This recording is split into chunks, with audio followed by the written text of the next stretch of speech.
So I was in the shower, I was cleaning my ass and making all sure it's all sparkly, spanky clean. I'm not the funny one, I'm the pretty one. Cock shots. I just checked myself out. Candles, music, wine, and then lube up and get on top. The glory hole's like a big theater.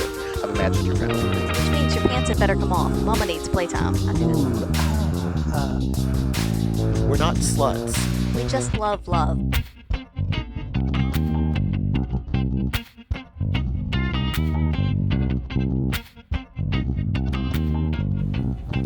Hello, this is Mrs. Atom. And this is Mr. Atom. Welcome back to another episode of By the By. Hello.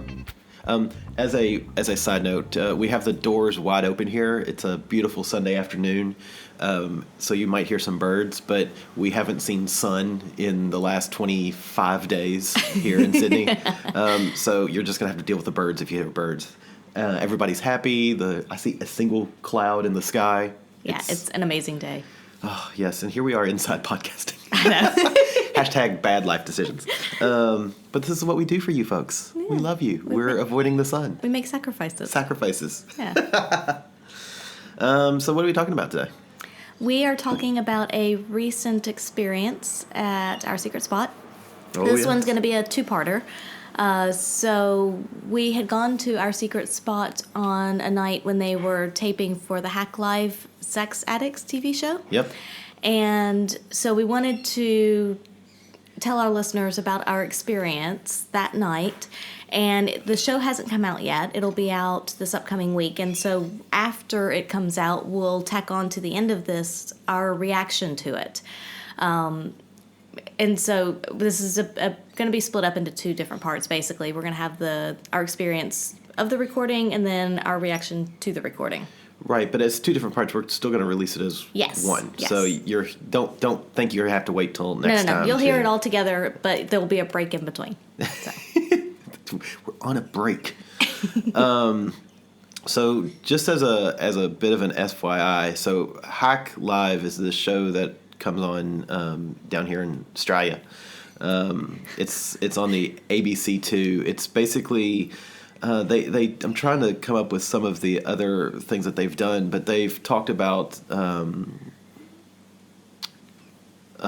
like the war on youth and I think they did one on like body image kind of stuff. Aussie Patriots and Swipe Right and like online dating and pickup apps and stuff like that. So it's sort of targeted at a younger audience.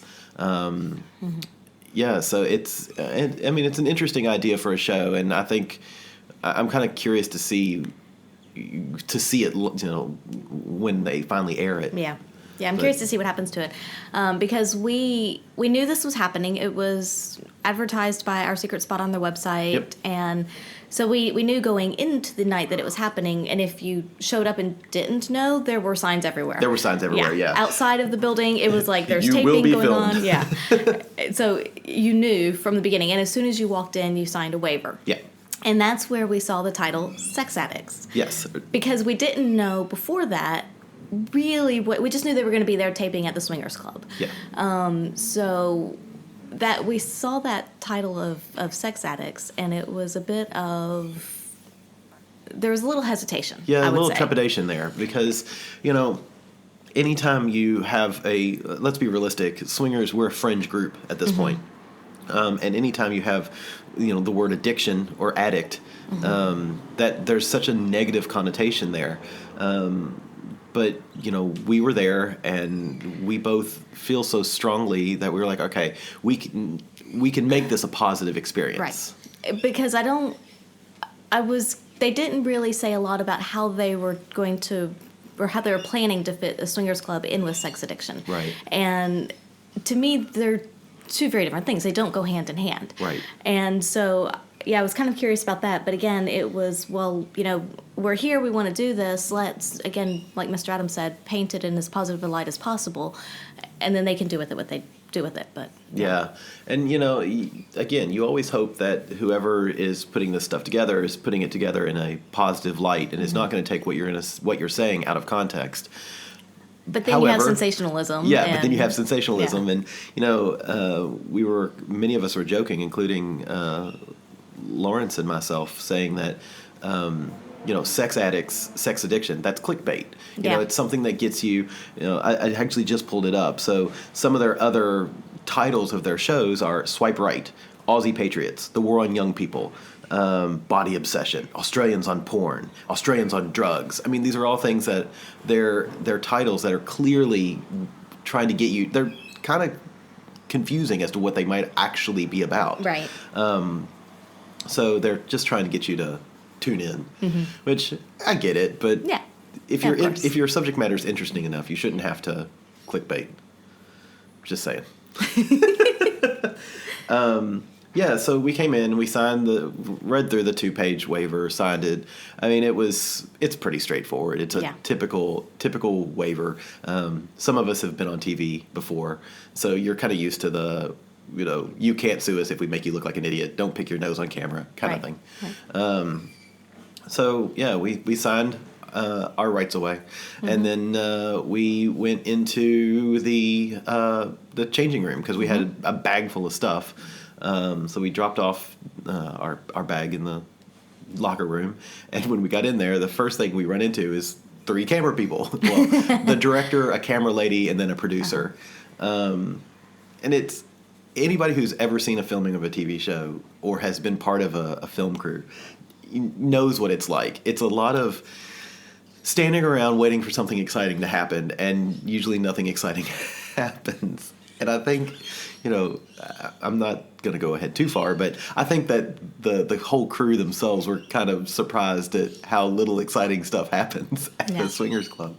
But when we got in there, they were putting up GoPro cameras so they could film people getting ready to go in. But I think what they were expecting. So I think, as a side note, a lot of this podcast is going to be what we think the film crew had expected, and what actually happens. Right. So I think what they were expecting us to do was go in there, completely get naked, and then just go into the rest of the club. Yeah. And what really happened was we went in. I think at this point, Miss Jiff was with us. And I think she changed into a different dress, because she was wearing something cute, but not what she wanted. She wanted something really sexy. Yeah. So she changed into a dress. And then I don't even remember what we were wearing, to be honest. I probably took off a top layer and still had, but we still had, because we were just arriving at the club like normal, we have sexy clothes on, but we're still clothed. That's right. I remember I was wearing my mesh polo shirt. Oh, that's right. Yeah. You are. That's what I was wearing, and black jeans, I think, or maybe black leather pants, one of the two. I think it was jeans. Yeah. And I don't remember what I had on, but I'm sure it was some kind of a dress of some sort. But. Yeah. I remember you going back and forth over, what am I going to wear? What am I going to wear? Yeah, because you don't want to show off too much at first. Yeah. That's right. Mama doesn't want to give away all the goods. It also, it's not a theme night. It's just a normal night. So, yeah. So, a normal night where they're filming you for TV. Yeah, so we got in, we changed. It was a good night in that a lot of the people that were there were people who were very familiar with the club. They're regulars. Most of them, I would say 90% of the people there we recognized. And then probably 30%, we recognize well enough to know their names and talk to them and say, hey, how's it going? How's the family? Blah, blah, blah, blah. Yeah. So that was nice. It was kind of And there were a few newbies there. Yeah. But some of the newbies, one couple in particular we talked to, they had come specifically for the event. Right. They knew it was happening, and again, they want to promote and show things in a positive light, so that's why they came. Yeah. Which is a good thing. Yeah, it was great. Yeah. You're talking about the couple that got interviewed, right? Yep. Yeah, yep. a very young couple. Hopefully they'll be on. We'll see what. Yeah. Yeah. I'll be surprised if they aren't, but they were a very young couple. I think in their late teens, early 20s. I would have said early 20s, yeah. I think I heard her say she was 19. She might be 19, yeah. And was just like, holy smokes. Yeah. But we're jumping ahead. So so we all get in there, and everybody gets a drink, and we're all standing in the main entry area, and so the host is Tom Tilley, and so the again, if you've ever been near or part of a film crew, the director is running around like a chicken with her head cut off. Yeah. She is. One thing I've learned about directors is they are complete control freaks, which is hey, you should be. This is your job. Yeah. You're trying to portray what you've got envisioned, and so you're trying to make sure that it happens. But what I think is, from what my opinion would be for something like this, is how difficult it would be, because she actually has no control over what's happening. The only person that she controls is the cameraman, the sound man, and the host, Tom Tilley. The rest of us, we're not taking a lot of direction. She's just telling us what's going to happen, and we do what we do. Mm-hmm. So we're all told that we're going to stand around and talk. They're going to film us standing around talking. Which is what we normally do Which is anyway. what we normally do, which is kind of funny. Yeah. Like, oh, we're going to film you while you talk. Like, okay. And then Tom's going to walk into the club, and we all have to greet Tom. Like, hey, Tom! Ah! And we did, and because it was, cool. It was that was fine. What's awkward about that is we did it 3 times. Yes. And I gotta tell you, about the 3rd time, I mean, I was glad. You're just like, hey, dude. I was nice glad to see you again. Tom, but it's just like, Yeah. You again. But yeah, no, it was a good experience. It was just kind of cool because he walks up and talks to us all. It's like, hey, how you going? And I kind of felt sorry for him. This was the first moment that I kind of felt sorry for him for the night, because when the camera was on, that man was on, but he also looked a little out of his comfort zone. Yeah. Which I think is kind of funny. It's kind of cute. It really is cute. So yeah, we talked to him for a bit, and then he walks through the crowd, Mm-hmm. and the other thing is, typically OSS has kind of darker lights. The light level is low. Mm-hmm. Well, of course they've got this spotlight on the camera, and everywhere that camera goes, it about blinds you. Yeah, you can't see anything. Yeah, it's I suddenly understand why deer just freeze, or because kangaroos or whatever large fauna you have where you live just freezes when headlights hit them. Mm-hmm. So yeah, it was interesting. I don't remember what we said to him other than, hey, how you going? I have no idea. Yeah. What up, buddy? Yeah. Well, I think it changed each of the 3 times, at least slightly. Yeah. So, yeah. So. But it was interesting, though, because we were early on sitting in the very front room at our secret spot, just chatting with some friends, Mischief and a few others that had shown up, and just normal kind of what we would normally do. And I did feel like the director lady was expecting more to happen, because she would just kind of come and look around and, Yeah, she was constantly coming in and and it's like, saying, we're still just chatting. This is what we do. Like, you get there, you chat, and, things might progress later, but the first thing we do is just, especially when there's friends and people we know there. Yeah. I mean, it's a social meeting. Yeah. And it is kind of funny. It's what people expect to happen. It's just like everything else. Your imagination is always worse than what reality is. That's why you should do reconnaissance. I know, right? Yeah.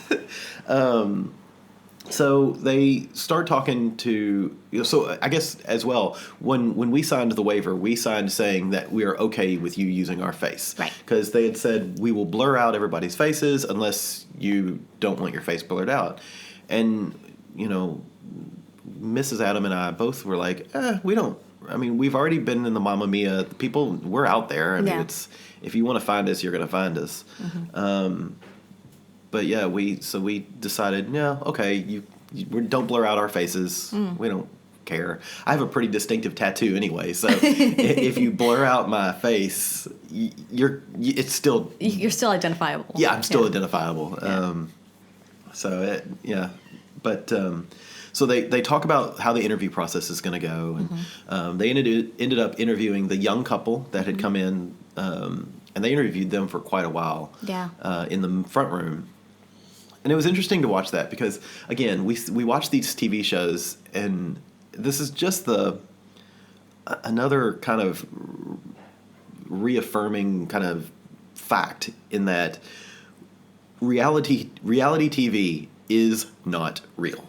It's not real. And I think that part of our lizard brains knows that, but we watch these TV shows and we think, oh, this is exactly how it happened. Mm-hmm. When in fact, we're watching them interview this couple, and it's in a room that's a pretty good, probably an average living room or family room style size, and you've got just the couple in there, and then I think there was 5, maybe 6 other people. There was cameraman, sound man, some other guy, which I'm not sure what his job was, producer lady, director. There were just people and everywhere. the host. Yeah. So you've got all these people sitting there in this room, and suddenly that couple seemed to look, every time I looked in there, they looked small. Yeah. Because you've got all this stuff and people. But it does just go back to that reality TV is so scripted. And I think they were interviewed multiple times. I think, from different angles, you've got to get the question. Sometimes they would ask a question of the couple, and they wanted a more clear, concise answer, or they wanted the sound in a different place, and blah, blah, blah, blah, blah, blah. Yeah. Yeah, there were several people that were interviewed besides just them. But it was, take them into that front room, sit down, ask questions. So it was a little more isolated in that respect, which again affects how the rest of us are moving and acting and playing or interacting with one another, because basically half of that front lounge area was blocked off. Right. And so, normally we're walking through, talking to people. You might stay in the room that has the stripper pole in it. You might go to that front room, and that was basically blocked off there. And so it's like, okay, now everybody's just going to crowd around and stand here, and it's a little awkward while there's an interview going on in there as well, because it's all one big open space.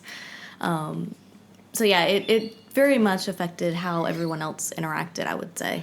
I agree, and it's funny. Again, I know what they were going for, and it just, I can't remember who said the quote, but it was a scientist that basically whatever you study, you affect.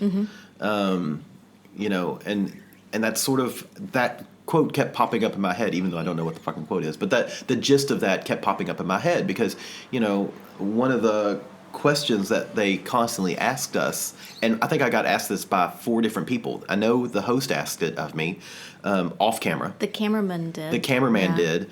The director lady did, and the producer lady. And the question was, is this a normal night? And the answer is absolute honest, no, this isn't a normal night, because normally we don't have a film crew following us around and asking us to say the same things over and over and over again. And big bright lights. And big bright lights. And, it's just that... I completely understand what they mean, but the question itself is kind of stupid. Yeah. Because, this is not a normal night. This is, in fact, this was the antithesis of a normal night at the club. Which is also kind of frustrating in that and I get the frustration. When you're trying to film something, you want it to be as normal as possible, but the only way to get it as normal as possible, which you're still going to affect it because people know they're on camera, would be to set up GoPros and not have the big cameras. But then you're not going to get good quality and whatever. But people are still going to act differently because they know they're on camera. I don't know. The new GoPros are 4K. Yeah, It'd be good true. quality, but anyway. But the lighting would be Yeah. different. But the other thing, too, is that because they were there, people weren't going upstairs and playing. Right. And so, 10, 10:30, 11, midnight came. And they were supposed to leave at midnight. Yeah, but they kept asking, when are people going to go up and play? And we're like, they're probably not with you guys here. Yeah. Like, it just, you can't expect it to be how people would normally act. Yeah. Yeah, so... I completely You lost your train of thought, Yeah, I didn't you? completely lost my train of thought. I looked outside and saw the sun, and I was like, oh my God, there's a sun out there. What is that big ball of fire in the sky? No, they kept asking us the normal night questions, and, I was talking to Tom a bit, the host, and he was like, so what normally happens? And I was trying to explain to him, it's like, this is sort of normal in that we all come down, we chat, and we're friendly-like, and then around 10:30 to 11:30, at least for us, and I think our core group, that's when we dress down and then go upstairs and play. And you may come back down and talk some more and have whatever. another drink, and it's pretty fluid. It's fluid, yeah. Jinx. But you can't speak until you show me your breasts. Awesome. Wow, now I'm all discombobulated. I'm discombobulated. Trademark. Yeah, so I think he was really surprised, and I was like, this is how it normally happens. And he was like, we don't just okay. come in, get naked, and have a big orgy. Yeah, no, it's not Caligula. Yeah. And so, they kept asking that question. So then they finally say, all right, we need people to go upstairs and play. Right. So we volunteered for that because... There was another couple that was already up there when we got up there. Yeah, the young couple. Yes, and then us, and then another person came up. Yeah, another one of our friends came up. So we went up there with them, and they were dressed down-ish. She was, I think, in bra and panties, and he was wearing his jeans, which, again, isn't normal. Not saying anything negative against them, just more of a point to the show that this is not a normal night. I don't think I've ever seen anybody on that bed wearing jeans. No. So, but we went up there, and... I was in bra and panties at that point. And I went dressed down to underwear. Yeah. And so we go upstairs, and we start just kissing each other, fooling around a bit. And then our friend came up, and then the three of us, you and he, started playing. He doesn't wear underwear, which I think is hilarious, because apparently that was a big deal with the director lady. She goes, I want you to go up in your underwear. He goes, that's going to be a problem. I'm commando. And she goes, well, like so that hashtag look ahead, pre-planning, which brings me to the 7 Ps. If you don't know the 7 Ps, it's prior proper preparation prevents piss poor performance. And I wish they had done a little more of the first 2 Ps, or first 3. But he wore a towel. Yes, they settled on a towel. I think it would have been better if she had made her cameraman take off his underwear and give it to him so that he could then go. I mean, that's what a true director would have done. Right. You, underwear off. That'd been awesome. That's why you need a costume designer. So, we're up there, and I gotta be honest. So this is the only part of the whole night that I'm sort of wish that we had done a bit differently. See what they do with it. Yeah, because the 3 of us were. I think I kept my underwear on, but you two. Mine came off at some point. Yours came off, and you two were having sex, and I was maybe. I don't know what. I think I was going down on you, maybe, or you were going down on him, and I'm going down on you. I don't know. Anyway, and. Again, the whole thing is being filmed, so they've got this bright light, and they keep doing these sweeping pans across the room, which is funny. And that room has mirrors in it, and so they're trying to hit it at an angle in which the cameras don't show up in the mirrors. But then that's got to be awkward. Well, the other side has a glass wall, which is going to reflect the light oddly. I did not envy the cameraman. I was going to say, that's, the biggest playroom, but at the same time, it'd be the most awkward to try and film in. Yeah. So because you don't want the camera on camera. Right. and the way the light is diffused off that one glass, they had the TV off because they didn't want that light, but the whole thing was just, it's kind of funny. Yeah, it was a little awkward, and I tried to just go into my own world and focus on what I was doing and focus on you and focus on our other play partner. The other couple did come over at some point and kind of interact with us, but admittedly I was trying so hard to focus on you two that I didn't really focus on them. Yeah. Which, again, normally I would acknowledge them a bit more, but it was, but also when I looked at them, I saw everybody else standing behind them on the other side of the bed. Exactly. So I didn't want to see that. Because then it was hard to get in my space again. Yeah, and I mean, I was having the same problem. It's just like, ugh. Yeah, so there wasn't as much interaction with them, which is probably unfortunate because I'm sure that's what they probably would have wanted. That's what they wanted. But whatever. Well, and at one point, so I didn't realize that they were going to interview us during this time and I'll say this is the one part that I think is kind of stupid. The host guy comes up and he walks in and he asks, so what's going on here? And I rolled over and looked at him and said, if you need, I sort of hope they keep this in because I was like, if you need explanation of what's going on here, your parents did a pretty poor job raising you. Like, what do you think? I'm like, what do you think is going on here? But you can't fault him because he's supposed to ask yes, that. and I think he was fed that line from the director lady. But I mean, like, seriously? Yeah. But then they asked a lot of questions about, how do you decide who you get to touch and blah, blah, blah, blah, blah. And it was that moment of like, well, you just killed the mood. Yeah, exactly. Number one, you completely killed the mood. Yeah. But number two, I think they seemed surprised that there was still communication. Yeah. Well, and even when when I was playing with our friend up there, he and I were talking a lot about different things, and I don't know, they probably couldn't catch much on camera because we were so close and talking quietly to each other. But we're also giggling, But and yeah. that's part of the fun. Yeah. Yeah. So I'm really curious to see what they do with that segment. I would almost say they'd have to keep some portion of it in because that was the only play, really. Yeah. But my guess is, how much were they going to cut down and what are they going to do with it? We'll see. Yeah, I don't know. Well, yeah, I guess we will see. I'm still curious as to how the entire thing's going to be edited and put together. I am But we'll too. get to that later. Yeah. Yeah. That'll be a later time. Yeah.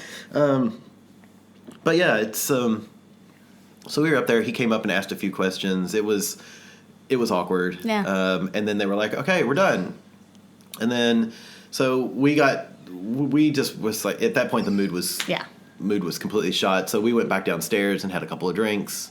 And then I think at one point the producer or director lady, one of them came up to us and said, "We need you up in the spa." Mm-hmm. Like, all right. So I honestly thought they just needed bodies to fill the spa that they could show their face. Right. But where they ended up putting us was in a position in which no person would actually sit in a spa. No. Which is sitting on the edge with just your feet in, and then everyone else was in the spa. Yeah. I sort of felt like we were on stage. Yeah, and it was funny because at one point I did look at I think it was the cameraman.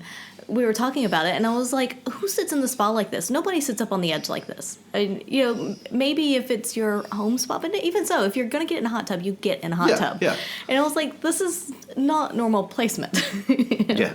Yeah. So we're sitting there, and it is kind of funny because it's us and then again the young couple. I think we must have been the only few people who didn't want who allowed their faces on. But then there was 3 other couples but they were all just the backs of their heads. Back of the head.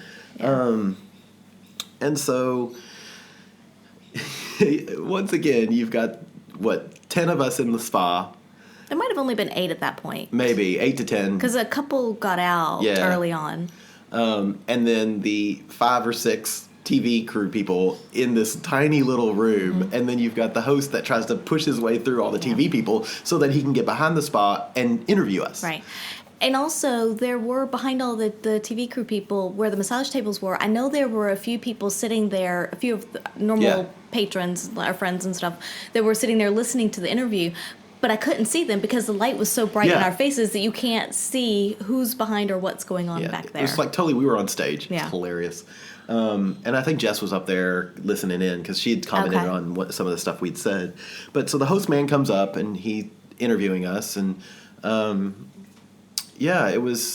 was the first alarm bell that really went off. Was one of his questions was, what bad things can happen here in the club? And I was sort of taken aback. I was like, "Oh, nothing bad's gonna happen here. Somebody might get a little drunk and fall down the stairs, but nothing bad." Never even seen that happen. Yeah, no, but I can see that happening. Yeah. Drunk women with stilettos going downstairs. Yeah. That's a problem waiting to happen. But I was like, I have no idea. And they asked about jealousy. And sure, you're gonna have jealousy. Right, but it's not a big issue. I think by the time you get to the swingers club, that's not really too much of an issue. Yeah, it shouldn't be. And if it is, I don't know. I've never really seen any big fights about things. We've seen discussions, and we've seen those moments where a couple goes into the bathroom together to have a conversation because it's a private place, but there's no big all out fights and we've never seen somebody leave in tears and blah blah blah drama. But yeah, and it was again mirroring what was set up in the playroom. I said consent is king. Yeah. You've got to talk and ask, and that was actually one of the things he asked while we were in the playroom is how do you decide who gets to play, who gets to touch who? And we're like, you ask. Yeah. All of us was like, you just ask. May I do this? Can I do this? And they all kind of look surprised when you say that. And I'm like, what is this? You don't just jump in and grab. So it's not a buffet. I mean, it is a buffet, but it's a buffet where you ask the steak if you can. You ask the rump roast if you can touch it. Hello, can I lick your rump roast? Want to taste my gravy? I'm hungry now. Yeah, but I think that interview went pretty well. There was an aha moment for him that I really hope they keep in, which was he asked us, how do you communicate with your partner and how do you prevent jealousy and stuff like that? And we told him our double tap rule, where, a nonverbal way of communicating. A nonverbal way of communication where, you're always near your partner in some fashion, but if you double tap on your partner anywhere, they recognize that as that's you communicating, and they respond back with a double tap saying everything's okay. Yeah. And anything other than that tap, and you break and go talk about what's wrong. Yeah. And we even said, it's okay that if you're in mid-play or if you're talking to people or anything like that and you need to take a break, it's perfectly acceptable to say, hey, we'll be back in a minute, or we need to take a break. That's fine. And everybody understands. It's acceptable to do that. And I think he was kind of surprised, at having a nonverbal form of communication to check in with your partner, which is very important. And also the fact that it was okay to take a break, when you're with another couple or people. And it was funny though, because when I said that, I think, or you said that, one of us had went through the thing, and you could see all the camera people, because at that point I kind of looked out and everybody had that so I'm really hoping they keep that in, because probably not, though. They were all surprised. Oh, no, probably not. They'll cut that's the best part. That made us look so smart.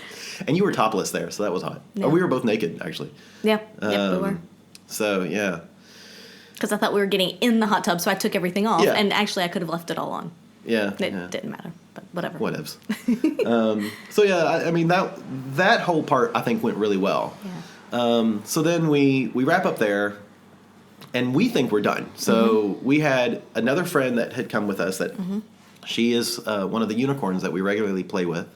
And she was talking to another lady who we really hadn't talked with a lot, but we were going up with the unicorn up to the big playroom, and the other lady goes, "Oh, do you mind if I join you?" And we were all like, "Sure." Yeah. Because in my brain, I'm like, "Woohoo! First MFFF." Yeah.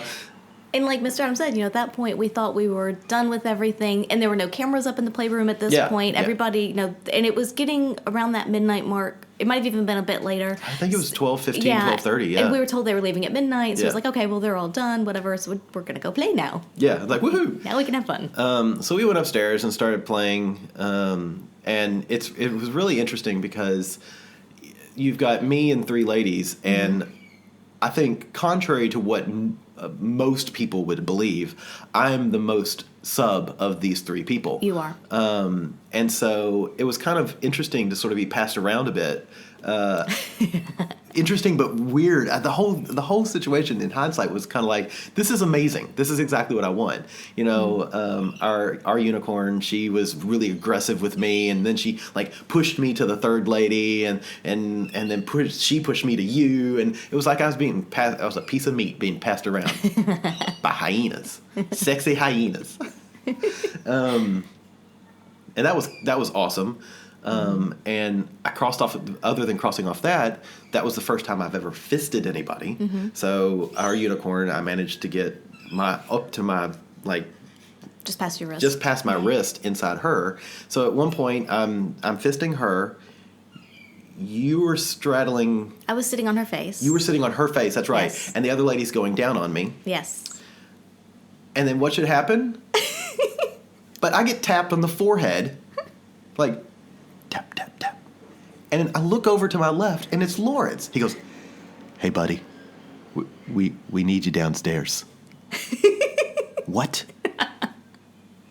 "Hey, buddy, the camera crew wants to do a final interview with you. I'm a little busy here." "Yeah, they want Angela too." God damn it!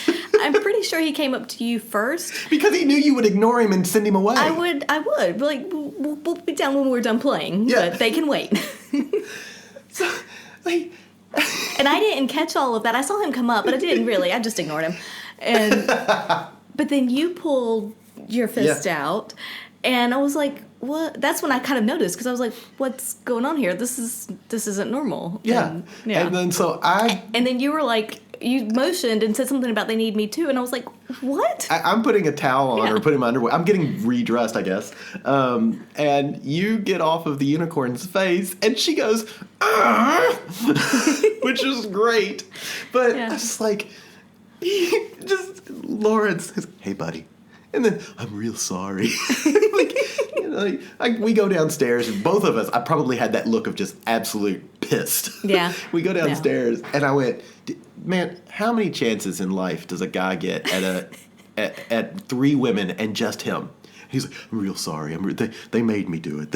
I'm sorry. They made me do it. I've never seen him so, like, demure. But it was great. I mean, it was horrific, but it was great to see him so... At least he was apologetic. He had trouble looking me in the eyes, and it was like... So what they were doing was these private interviews, or as they call it in the biz, a confessional. Yeah.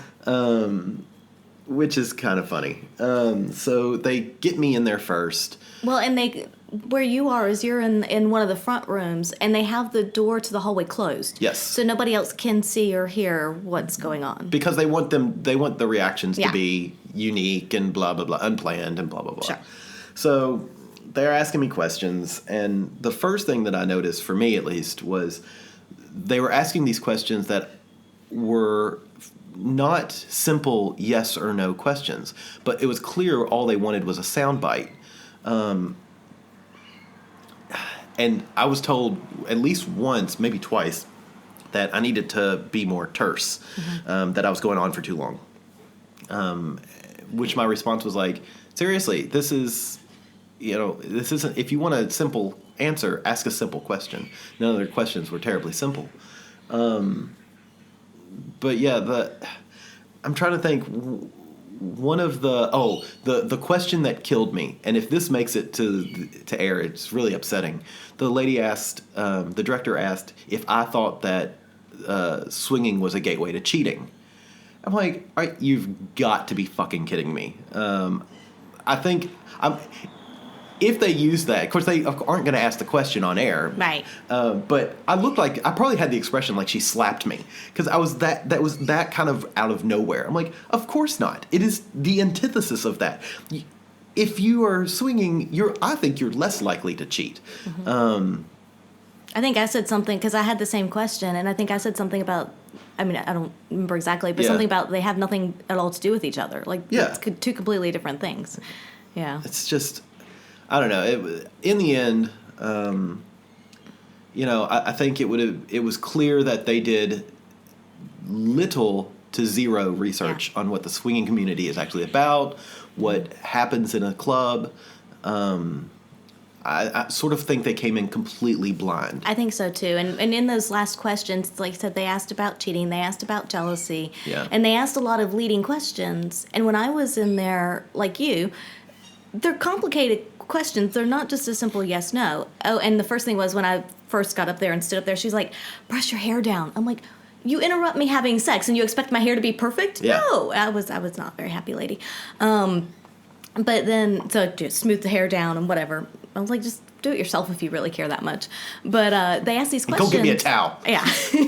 But they asked these questions that were complicated questions. And like you, I think on almost every one, she told me to be more succinct and to be more concise. And I'm like, and at some point I looked at her and I was like, but it's a complicated question. This takes more explanation. It's not just a yes/no answer. And she wasn't very happy about that. But it's true. Like, I'm not going to just, I don't know. Yeah. It was difficult. In the end, it was clear that she didn't get what she wanted from the night, I think.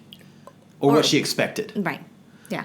So we'll see how it's portrayed. Mm-hmm. Hopefully it's portrayed in a great light. I'm hoping for the best. I won't be surprised if it's a, hey, look, swinging, gateway to cheating. Or abuse and jealousy. and full of sex addicts. Yeah, exactly. Yeah. That won't surprise me either. No. I think that anybody who listens to this podcast knows that that's a lot of caca, but we'll see how they present it, and then we'll see. It'll be curious. Hope for the best. And I was gonna say, and the most we could do was to go in and try and present it in as good a light as possible. And I think we did very well with that. And if they do with it what they do with it, we can't control that. Yep. So it was interesting though. It was fun. It was a fun night. And for anybody who's curious, after our little personal confessional interviews, we did make it back up to finish playing with our ladies. Yes, we did. And that was awesome. Yeah, Once again, they were still there. We picked up where we left off. It was fantastic. I was treated like a piece of meat. It was great. Yeah. I love to be objectified. But it was, all in all, good night. I look forward to seeing how it wraps up. So we ended up afterwards, there was 5 of us that ended up coming up to Maisie's and getting hamburgers and talking about how the night went. I think you and I finally made it to bed around 4:30, 5 o'clock. 4:35, yeah, probably. Yeah. Which goes back to it's so funny. I have been up till 4:30, 5 o'clock more in the last 3 years than I did my entire college life. Apparently I was doing something wrong back then. Yeah, that's all right. I used to remember when you had kids, like sleepovers, and we were like, oh, we're going to stay up all night. We're going to stay up all night. I was asleep by 1. Yeah. It's like normal for me. Yeah, so, all right, that's where we'll stop it here, and we'll pick up with a reaction later. Later. So stick around. You'll see what the hell happens. Exactly. Okay, welcome back. Yes. That was a long pause for us, a short pause for you. Yes, exactly. For us, it's probably a few weeks. Close to. Since we recorded that last little part, Hack Live is now aired. We watched it. We tweeted about it. And we have some opinions. Yes. And so for those of you who don't know, you can look it up. It was the Hack Live Sex Addiction episode. And I watched it online. There's a couple different places where you can find it. Yep. I'm sure it's probably still available. Yeah, I'm sure if you Google Hack Live and then Sex Addiction, that was the name of the show. Yeah. So what do you think? So unfortunately, too, we were both traveling, and so neither one of us got to watch it together. Right. So we watched it by ourselves, which was kind of a bummer. Wah, wah. Wah. We were texting a little bit, though. Yes, we were. And I was tweeting quite a lot. Yeah. So I would say that a couple of things.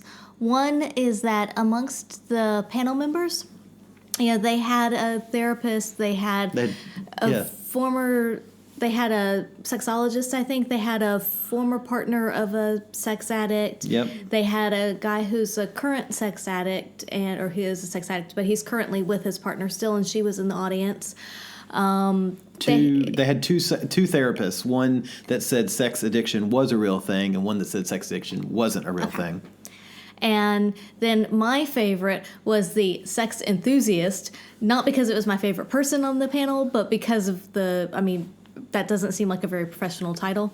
I think any one of us out there, especially amongst our listeners, could be considered a sex enthusiast. I'm pretty sure anyone who has ever had enjoyable sex has become a sex enthusiast. Yeah, so I was wondering how this person got chosen and why they were the chosen sex enthusiast on the show. Part of me wonders how many of these people got chosen. Not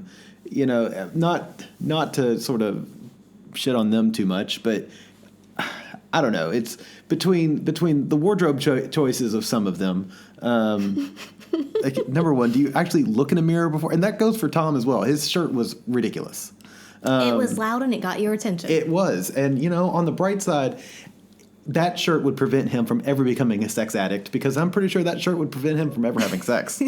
But, it's just, I looked at some of those people, and so going into the show, I was sort of I was at the 80% of yes, sex addiction is a thing.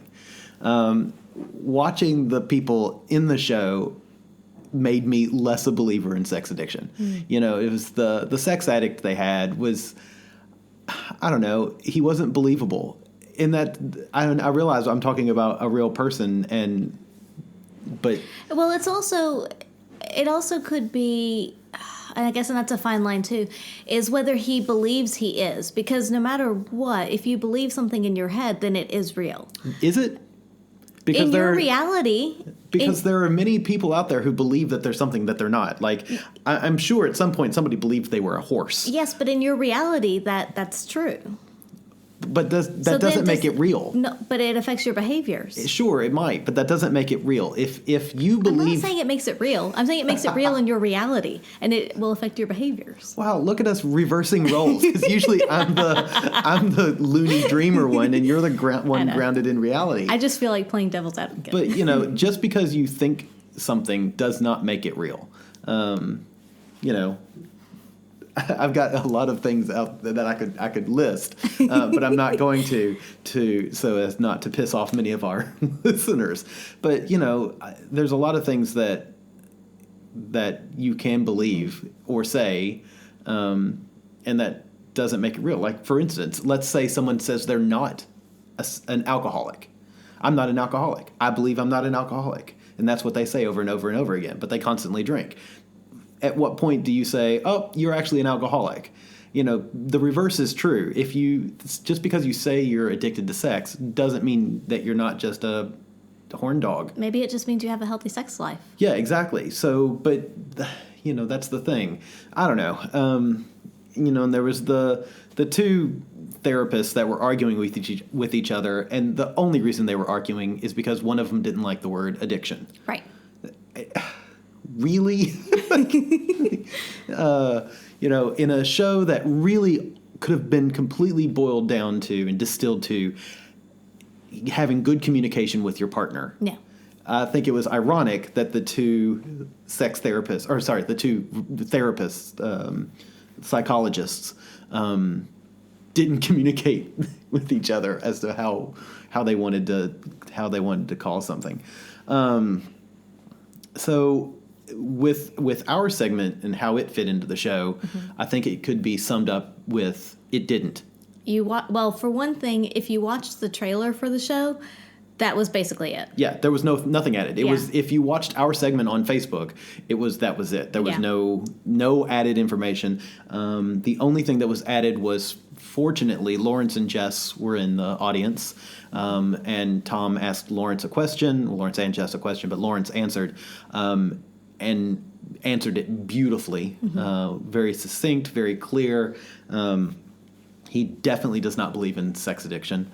I don't know. I kind of float. Addiction is a tough word, because I think some people look at us and say, well, because of your libido, you have sex addiction. And it's not. We have, for us, a healthy sex life with an extremely high libido. Yeah. And I think that was my biggest issue with the whole thing, is it all boiled down to poor communication, either between the one dude and his current partner, and then the sex enthusiast. Yeah, I thought it was interesting that basically that little snippet of the trailer for the show is all that they used from the sex club, because there was a lot of other good footage, a lot of other, again, things that you could spin different ways depending on how you cut and edit it, which is what we were more concerned about beforehand. But at the same time, there was a lot of good stuff that they could have used, but they didn't. But it also doesn't really fit in with the way that they structured the show. So correct. It's probably better that they didn't in the end. Yeah.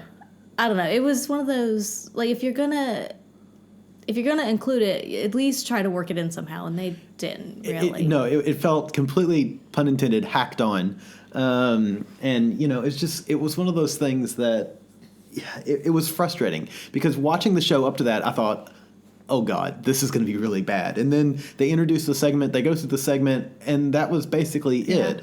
And then they had, a couple of the people up on the stage comment about swingers and swing life, who either A, had never actually been to a swing club, B, used the phrase swinger only so they could justify their sex life, or C, were kind of stupid. I'm talking to you, blue blazer guy.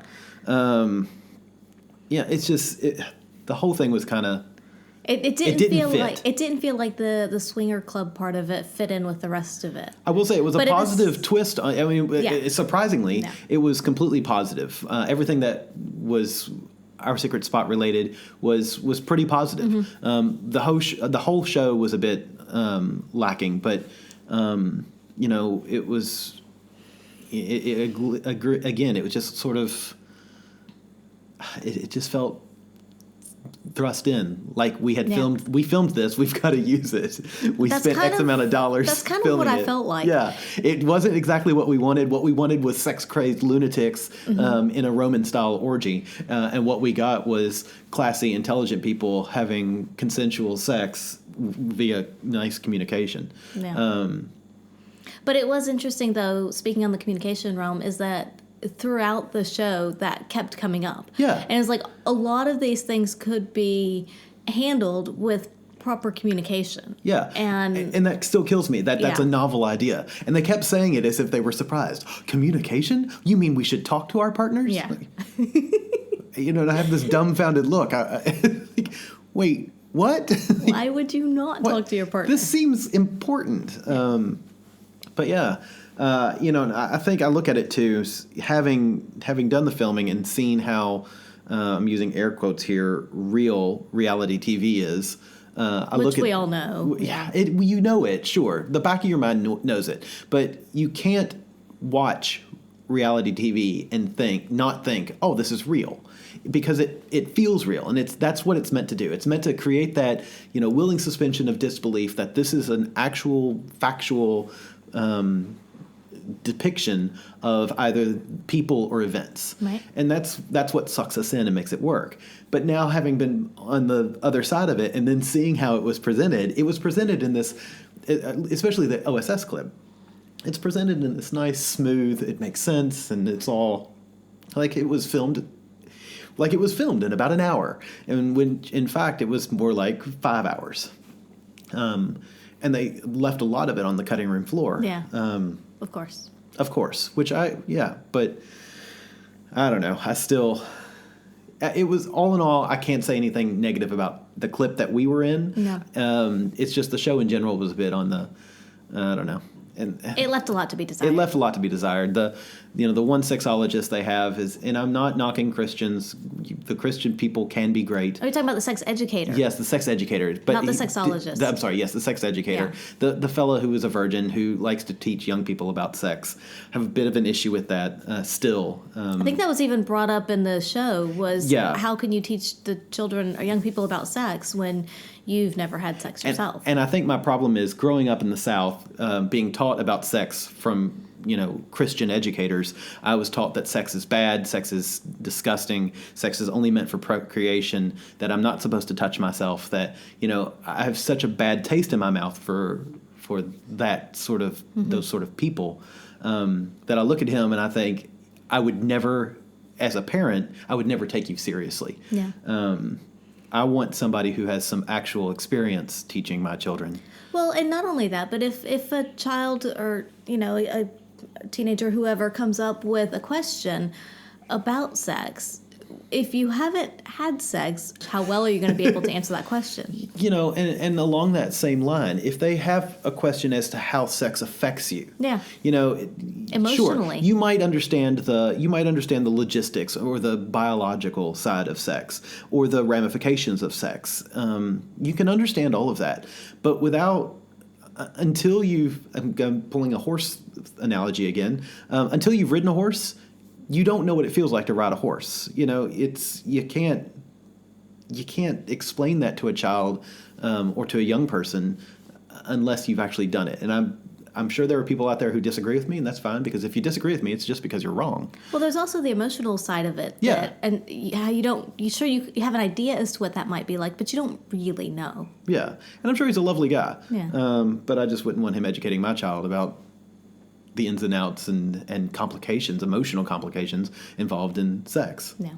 But yeah. Again, to beat a dead horse. I really like the horse. You like analogy. The horses tonight, don't you? Do we need to pull out the horse head? It's all in all, the show was fair. Mm-hmm. It was not a bad depiction of the club, which is what we were really concerned about. Mm-hmm. It was edited quite well, and we both had a few really good zingers and sound bites, so that's a plus. I was happy. Yes. So yeah, you're quite funny. Yeah, I have my moments. Yeah. Any final thoughts? Not other than what's been said. Yeah. Cool. All right. Yeah. Well, we'll wrap it up. So if you want to comment back to us on our thoughts about the show, feel free to email us. We are theatomsoflove@gmail.com. You can find us on the Twitterverse at By the By Podcast. We are on Facebook, www.facebook.com/bythebybpodcast. Am I missing something? Twitter? Did you say No, I said Twitter? that. Yeah, Twitter Okay. at By the By Podcast. Yeah, Okay. wow. I I kinda just said it zoned really out there, fast. so. Yeah, so please feel free to send us your questions, comments, and rude remarks.